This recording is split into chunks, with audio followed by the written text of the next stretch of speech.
Hello, beautifuls. I wanted to talk about stories today. And there are many different kinds of stories, but today I wanted to talk about the stories that we have about ourselves. So the events we experience in our life are simply that, just events. And we give them meaning. And part of that meaning comes from the stories we've been telling ourselves. And as you can see, it creates a cycle. The stories we tell ourselves create an interpretation of what we experience. And so therefore we are more likely to experience what it is that we've been telling ourselves. And we all have these stories in some form or another, and we tend to cling to them with all of our might, even if they appear to not be serving us, even if they are causing us great, deep suffering. And that is because they are in some way serving us.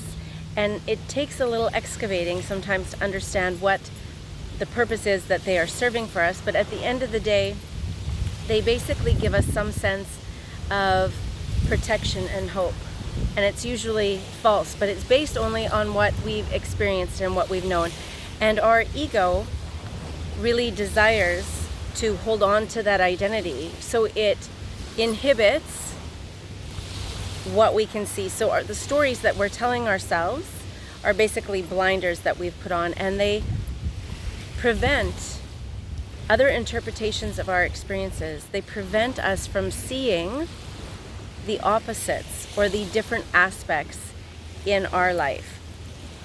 Our stories are so prevalent to our life experience, not only to what we attract, because we will, based on the story we tell ourselves, we will either attract or repel people based on what their personal story is.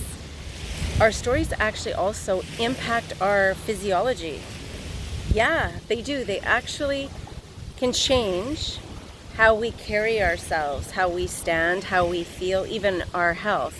And just to give an example of that, when you look at trained actors, when they are preparing for a role, quite often what they will do is they will study the physicality or the physiology of the character that they're trying to play, because that gives them an insight into what their personal story is. And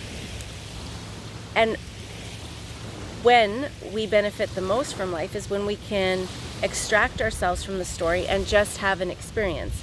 So what does that look like just in this brief moment? So even something simple as if you're a parent, let's say you're a father, you're a man, you're a father, and you refer to yourself as, I am a father. Well, you actually aren't a father. That's one of the stories. You are a parent. You are parenting. You are fathering.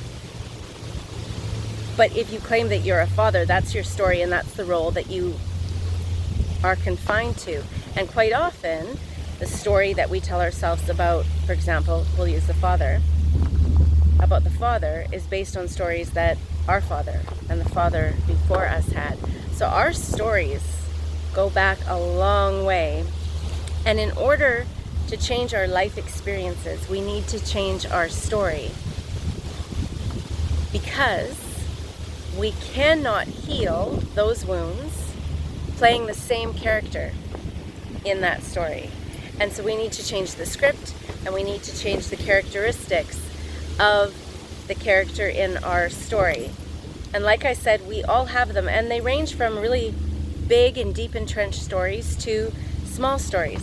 How many times have you heard somebody say, I'm not lucky, I'm never lucky, I never win? That's a sample of a story.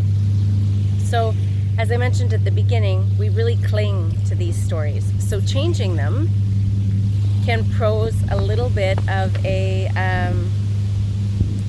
task. There's an exerted effort that has to be done, because these stories are so interwoven into all of our experiences. And so the first step to change our story is really to identify them. And what this is going to require is a lot of deep introspection. And one way that you can start doing that is looking at patterns and similarities in your life and start working backwards from there. But again, just a short video. The subject is very large and lengthy, and we could go on for a long period of time.